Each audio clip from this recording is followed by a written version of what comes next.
Forget everything you've ever heard about the Himalaya. This new Himalaya 450 has nothing to do with the 411, right? The old one marks a new milestone for Royal Enfield. And if you're looking for a motorcycle to travel with, to also ride off-road at an affordable price, this one could be a great choice. In this video, you'll learn all about it. Technical features, onboard technology, performance in the city and on the road, fuel consumption, insurance cost, colors, available versions, and price. And of course, my opinion with the positive and negative points.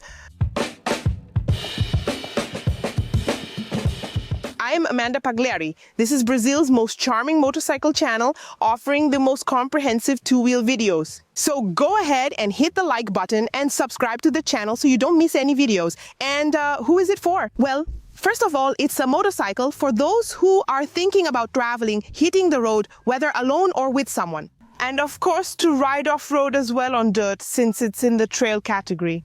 And just a fun fact, from January to August 2025, the Maxi Trail was the best-selling in Brazil, surpassing motorcycles like the Tiger and other already renowned brands in our country.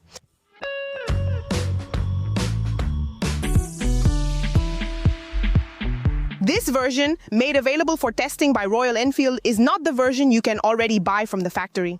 It comes with the rally kit. There on the screen is the version that comes from the factory, and you can see the split seat, the top case there, already standard without the engine guard and so on. In addition to the rally kit, this version here has several accessories. And that gives it a different look. It changed a lot. As you can see, just the seat here and the unique tail section in the rally kit already gave the Himalayan a whole new look. I think I like this version a lot more. Write in the comments if you like the rally kit. Besides the seat and the tail, there are other accessories like, for example, headlight protector, tall windshield, radiator guard, aluminum skid plate, and engine guard. The seat that I already mentioned to you, right? The tail. There's a small Royal Enfield cushion on the handlebars. Really cool. Besides, of course, the handguards in the color of the bike, they look amazing. Of course, there are black ones if you buy the black bike. These are things that come standard in all versions, okay? This guard here is for the fairing, and you can even attach a bag to it, as you can see on the screen. These bags are accessories. You can buy them for any version. I thought it was really cool. They're multifunctional guards, and they make the bike look really nice. Besides that, we already have a center stand as standard. Look how nice that is. And the skid plate that comes with it is a bit more fragile than the accessory you're seeing here on this version. Compared to the first Himalayan, there was a redesign here. In terms of design, it lost a bit of that more retro nostalgic feel, but it still kept its identity. We can see that it's a little more modern, so to speak, but we still have elements like the round headlight, the design of the front fender here, which is a bit more retro. It's plastic, not iron, so it's lighter, but we can still see a touch with the Royal Ansel DNA. The new Himalayan is full LED, so we have, besides the very beautiful headlight, the turn signals and also the tail light. The exhaust here is very compact. It doesn't clash with the motorcycle's design. Here in this white version, we have these stickers, kind of military style. I found this color really beautiful, kind of a nice white. It's my favorite. I want to know if you prefer the original version or this rally version. Write it down below. And regarding the seat here, I'll raise it so you can see. Look, I'm 5'10", okay? It's on the center stand. When it's on the stand, I can put both feet on the ground, just on the tips, okay? But then the height varies, ranging from 82 to 84 centimeters. Besides that, you can buy a low seat to bring the seat height down to 80 centimeters from the seat to the ground, which is really nice. The rider's foot pegs have these small spikes, right? It's nice for giving grip off-road, and it has a rubberized foot peg that you can remove, okay? The rubber helps you off-road so you don't slip when you're wearing boots. And the passenger foot peg, which isn't rubberized but has this black finish here, very beautiful in my opinion. Shall we sit here on the passenger seat? Okay, because that's not the purpose of this seat. For traveling, it has the rally kit, so you'll have a motorcycle with a much higher seat, also aimed at off-road, which is not about comfort. Overall, this seat here is very bad for the passenger. I rode a lot with the original seat at the launch. It definitely works. Soon I'll talk about riding with it, the pros and cons, and whether it's good or not for the passenger. Stay tuned. I'll also tell you at the end of the video how much the motorcycle costs with this kit here and the price of the accessories. So you can see if you want to get it for yourself, okay? So watch until the end because I'll tell you how much it costs to make it look like this. And it has a total weight of 198 kilos, including its fuel tank, which has a capacity for 17 liters of gasoline. The engine that equips the Himalaya is a new engine, the first from Royal Enfield, with liquid cooling, 452 cubic centimeters, still single cylinder, with 40 horsepower of maximum power and 4 kgfm of torque. A much more powerful engine than the first Himalayan. That's why I said at the beginning of the video that everything you already knew about the Himalayan, you're going to forget. When you ride this motorcycle, it has a 6-speed transmission.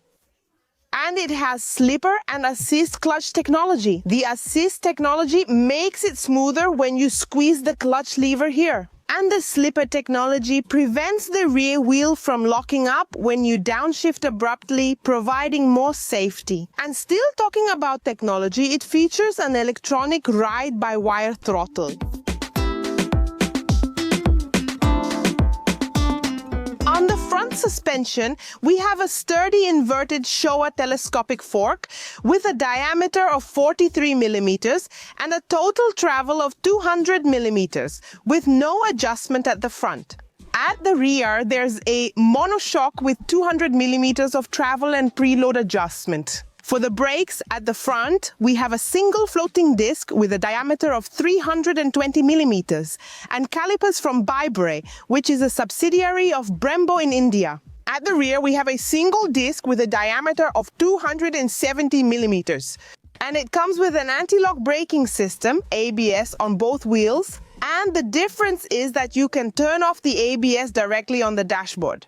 I'll show you in a moment, and for the wheels we have a 21-inch rim in the front and 17 in the rear. And then we have two versions of the Himalayan, the ones with inner tubes and the tubeless versions, which are a little more expensive, with the attachment here on the edge, right on the rim of the wheel, exactly to avoid any problems. And then everyone chooses whether they prefer it with an inner tube or tubeless. By the way, tell me your opinion. Are you on team inner tube or tubeless? Write it here in the comments. The good thing is that there are options for everyone. The dashboard is very beautiful. A 4-inch circular thin film transistor color screen. You can change the background to black, and there are also several display modes. I think this is really cool, really beautiful. Here you have a really nice tachometer. Here you have the speed indicator, the speedometer, and the N is the gear indicator. And here we have some information up here, like the ambient temperature as well. Time, and here at the bottom we have some warning lights, right? And also the onboard computer. So here we have trip 1, trip 2, in other words, trip A, trip B. Fuel range shows how far you can go with your current gas. That's so cool. Here we have instant fuel consumption and we have battery voltage. It shows you, right? The maintenance information, a very complete dashboard, also the engine temperature. Anyway, guys, a lot of information here on this dashboard. Here, on the right M button are the riding modes. So when we press it, we have 4 driving modes. Let me press it again. ABS on, then we have the rear ABS turned off. And here, look, it already shows that the ABS has been turned off. And then we have the eco mode with ABS on and the eco mode with ABS off. So in practice, there's the normal mode, right, standard, and the eco mode for saving fuel. And then you can turn off the ABS in either of the 2 versions, okay? In standard or in eco. And here it's off, but let me check. When you restart the motorcycle, look, the ABS, it comes back on for safety reasons. You can also choose the type of display. You can choose the analog one, which is the one we're seeing here, or the digital one. In this type of menu, you can view the map here at the top directly from Google Maps, mirrored from your phone. That's amazing, a very welcome feature for us motorcyclists. And then the information stays there, right? When you're using it, they stay up here at the top, and if there are alerts, right, those also stay here. This panel connects to the free Royal Enfield app. It has a USB Type-C port. It's right on the handlebar where we need it. This is an accessory, right? I already showed you, and the little port is right here, which is nice. And on the button panel here on the left side, we have this little yellow button here for the horn, and here the joystick with 5 positions, right? Up, down, to the sides, and also pressing enter here, clicking so you can navigate the panel. Here are the left and right turn signals, the headlight button, high beam, and flasher. I like that Royal Enfield brings these more retro buttons here. And here on the back is the home button, right? The home, the menu, is also here on the dashboard. The levers don't have adjustment, neither the clutch nor the brake. And here on the right side buttons, we have the M button, which is for the riding modes, so you can switch between Eco, Standard, and also turn off the ABS. Here is the button to cut off the engine power, right? And here to start the bike. It's also very beautiful in this red tone. And here are the hazard lights.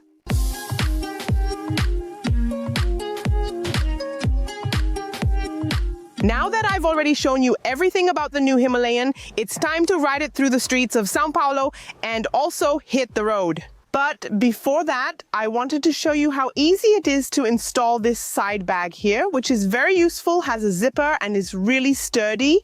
And I took it off. I made a point of removing it to record for you, so you could see how this engine guard works. I left the footage with you. Let's install it together so you see how easy it is. And this is a waterproof bag, so that water doesn't get into your belongings. I liked it and think it's high quality.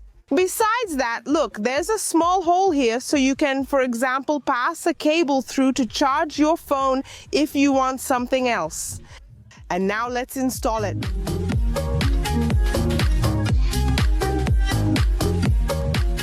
Very easy to install. I liked it.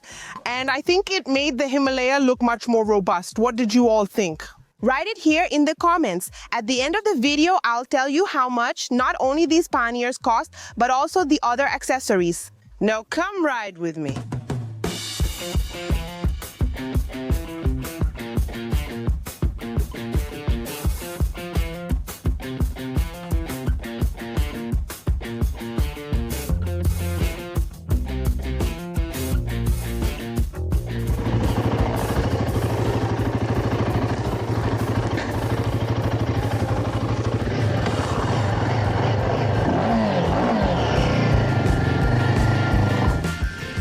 It's comfortable, the riding position here, your arms, you stay in a very upright posture and your legs aren't bent. So, for your daily rides here, it works well, and also for traveling.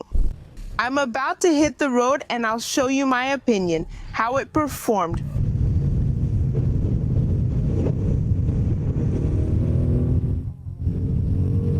Its acceleration is really nice.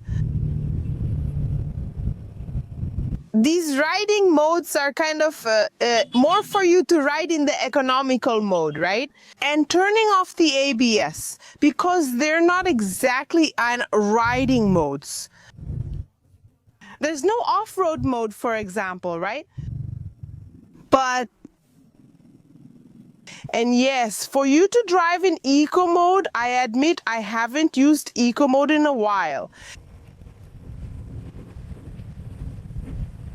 A torquey, exciting engine.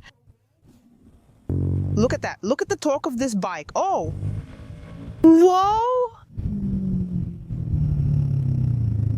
It goes really well. It goes really, really nicely. Its acceleration, I sped up on purpose to show you its performance.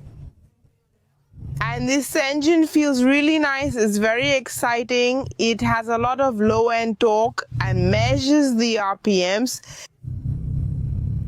So it's really cool. You can see that it's an evolution, not just a new design.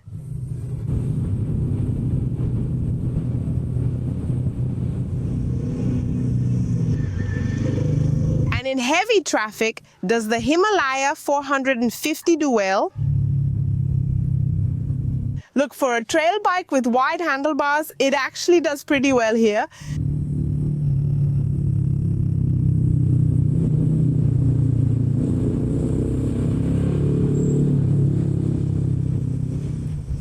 It's a heavy bike, so for low speed maneuvers, you'll feel it a bit. However, one thing I noticed is that the bike now handles much better.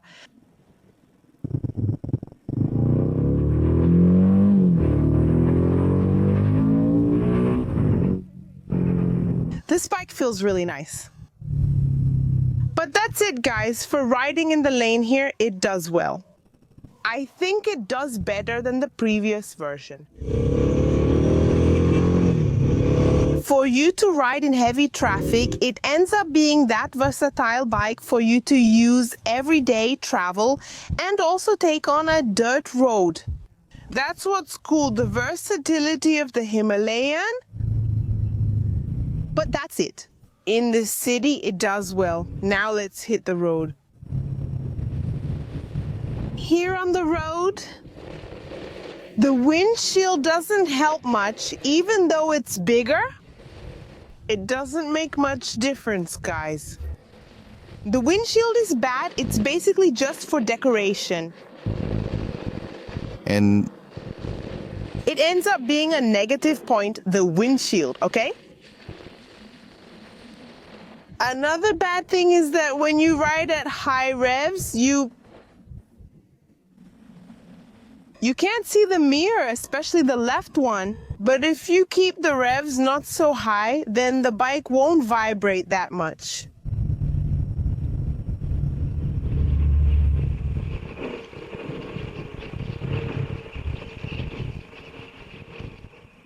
About the seat, this rally seat here, there's no way around it. It's super hard. But the original seat is uncomfortable, especially above 100 kilometers per hour. She is suffering. So I think for long trips, it's worth it to go with the comfort seat. That's my opinion. Especially on the road because it has a lot of stability.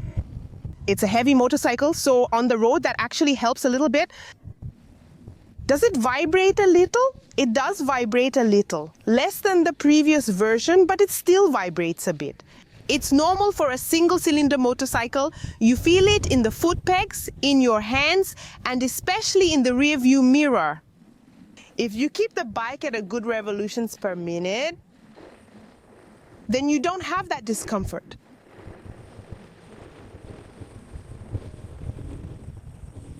I'm not going to ride off-road in this video, especially because at the launch, it was 100% off-road.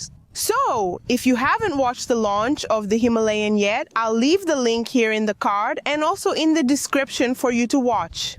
After the launch of the Himalayan, which was in Cambara da Serra, there were huge rocks like this. The whole route was really cool. It was very challenging. Crossing the river, so it's worth it for you to watch.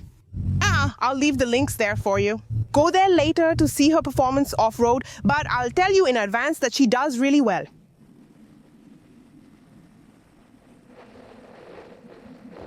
Her cruising speed is 130. 140. Without you having to push it too hard. All right? But then, I don't have a passenger seat, right? With a passenger and luggage, then the speed drops. There's no way around it.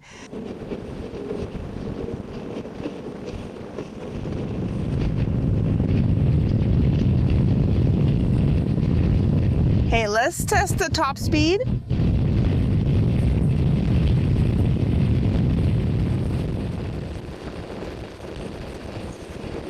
Yeah, it should go over 150, right? Here it reached 152. I won't be able to go any faster than that on this road.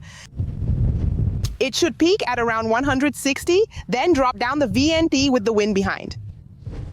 But What really matters is the cruising speed without pushing it too hard, and you can cruise at about 130. Okay, right?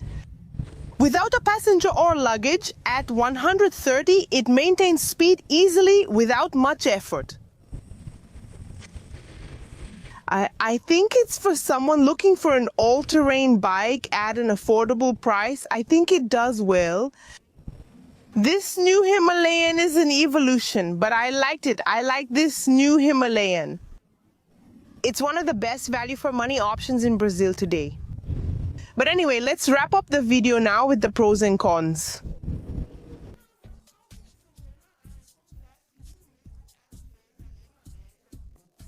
I had several experiences with the Himalaya 450 at the launch event, which was mostly off-road. It had better fuel consumption. It went over 20, right? I even went to Brasilia. I did São Paulo to Brasilia all the way to Moto Week. In this test, I rode mostly on the highway at full throttle, aiming for top speed. Anyway, with me, it got a fuel consumption of 19, almost 20 kilometers per liter. I'm going to consider its average as 20 kilometers per liter. So if we take that into account, the fuel tank, which has a capacity of 17 liters, gives an average range of 340 kilometers per tank. But if you have a new Himalaya 450, write down your fuel consumption here below. And now I'm going to talk about the positive and negative points of the Himalayan. Of course, I'm not the owner of the truth. You have every right to agree, disagree, or even add to it as long as you use the comments respectfully. And the first positive point is the engine. The vigorous engine is surprising. Those 40 horsepower deliver a lot of torque down low at mid-range revs, which is great for those who want to ride off-road. So that's a positive point. Another positive point is the onboard technology. We have electronic throttle, assisted slipper clutch, riding modes, so that's another positive point. And another good thing is that it turns off the ABS on the rear wheel. That's really good. It's something that's highly requested by those who do more serious off-roading. And it brings this possibility of having a positive point. Another positive point is the tank capacity. It's 17 liters, which is really good. Another positive point is the accessories that come standard, like the center stand and also the rack here with the top case support. Hold on, in this rally version, it doesn't come with this accessory. But I'm doing this review of the positive and negative points based on the bike you'll buy from the factory, okay? So the original bike comes with the passenger handle integrated. It's great you can add a top case and travel happily right away. Another good thing is the fairing protector, but the difference for this positive point is that it already brings this technology for you to secure luggage. So it was a fairing protector designed to be multifunctional, let's say, so positive point. Another good thing is that it has a tubeless version. Many will say, Amanda, you didn't need a bike with an inner tube, right? Straight wheels with inner tubes should already come without tubes. I know that. It's just that a lot of people prefer, depending on their off-road use, to have inner tubes for more safety. Some people prefer it, others don't, but at least you have both options. It's a bit more expensive, and I'll share the price soon, but it offers consumers another option. Many brands have versions available abroad that aren't offered in Brazil, but royalty brought everything here. A benefit of the original version from the dealership is that it's good for passengers, okay? This rally seat isn't okay, but the original version is good for passengers, for you to travel and hit the road, so that's a positive point. Another good thing is that you have a ton of original Royal Envy accessories, like this rally kit here, for example. There's also a top case kit and aluminum side cases, all fitting perfectly with the original parts. There's a tall windshield like this one here. Anyway, there are several accessories you can customize according to your taste. So, I really liked it, especially because of this rally kit. Another positive point is the dashboard. It's very beautiful, complete, with lots of information. I really liked it. And another positive point is the connectivity with Google Maps, basically mirrored right there on your dashboard. It's a really good thing that helps a lot. I tested it and loved it. Another good thing is the cycling aspect. I really like this motorcycle, even though it's heavy. Hold on, I'll talk about the negative points in a moment. Overall, I liked it. I think it's an evolution from the first Himalayan. And another good thing is that I found it very well prepared for off-road, clearly more than the first generation Himalayan. So this version here is really good for you to ride off-road. And the last positive point, but not least, is the competitive price. I thought the price was very good considering the technology and features this motorcycle has, as well as the prices in Brazil. And now, I'm going to talk about the negative points of the Himalayan 450 based on the version you buy at the dealership, not the rally version. Okay, the first one is the hard seat. Although the seat here on this rally model is much better, the original seat is two-tiered. I found the seat a bit hard for long trips, so consider changing it if you're going to travel a lot. Another thing is that the handguard that comes standard on the bikes is a bit weak, made of plastic. So I'm not really sure about its durability and strength. Ideally, it should come with an aluminum guard. Equipped like this bike. Another downside, in my opinion, is that on the road at high RPMs, the mirror vibrates a lot, making it hard to see. So that's a downside. Still talking about the road, the stock windshield that comes from the factory is a low one. I don't like it, but this tall windshield here doesn't work miracles either. So basically, it's just for looks. Another downside, in my opinion, is the weight. It's a heavy motorcycle, okay? On the road, depending on how you ride, that's actually a good thing since it brings stability. But for riding off-road or when you're riding among cars, it ends up being a bit heavy. That's a downside. Another negative is the dashboard connectivity. But what do I mean if I called it a positive? Hold on, it's actually a really good thing. However, maybe no one told you that you need to have your phone connected at all times in order to see the map. That's bad, in my opinion. It works like a mirroring. So if you want to lock your phone to save battery and prevent someone from stealing it and getting access to your phone, you won't be able to use the map. So I think that's a negative point. I wish that in the future you could have the feature to see maps just like it is here, but with the phone locked. And the last negative point is the after-sales issue. A lot of people have always complained about the prices of the parts and the cost of maintenance. Before buying, check the checklist at a dealership when watching this video, okay? Take a look at how much the basic maintenance costs at 1,000 kilometers, and every so many kilometers do you do this homework? People also complain about delays in getting parts and other issues. I think Ryan Winfield is improving that over time. Another thing I notice is that it's often a matter of assembly. A screw that wasn't torqued properly or a mistake during the assembly at the dealership. Anyway, some bikes end up having problems, so I think that's something to pay attention to. So go online, check out Reclaim Aqui, look at owner forums so you can clear up all your doubts. And it's available in two versions, tubeless and with an inner tube. The cheaper version with an inner tube starts at $29,990 in two colors. The black version with an inner tube costs $30,990, and this same version in black with gold is also available tubeless, which costs $31,990. And the version I tested, white, very beautiful, is available in the tubeless version and costs $31,990.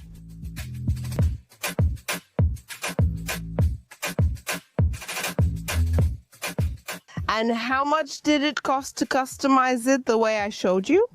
Take a look at the items on the screen, totaling 6,269 Rs. Besides that, there's the cost of the tank bags, which you can see there on the screen. So, what did you think about the prices of the accessories? Write down here, leave a like, and share with your friends. I'm sure they didn't know you could make the Himalayan 450 look like a rally style. Go ahead and send this video to your groups, send it to them. Also, tell me what you think about this new model launch. If you have one, if you've already done a test ride, it's cool that the dealerships have the bike available for test rides. Write your opinion down here below. And what's cool is that the owner who buys the bike, the Himalaya 450, right, will be able to buy the kit. And here you have two bikes in one. Just a reminder, I filmed the launch video in Cambará da Serra, Rio Grande do Sul. I'll leave the video up here for you to watch, and down here, I'll leave a really cool video for you. Subscribe to the channel if you haven't already. There's still the Guerrilla 450 test with the same engine. I'll add the link in the description. When it comes out, take a look. If it's not here, it's also in the pinned comment, okay? And also become a member of the MotoPlay channel to get lots of benefits. Link in the description. See you next time, Moto Kiss.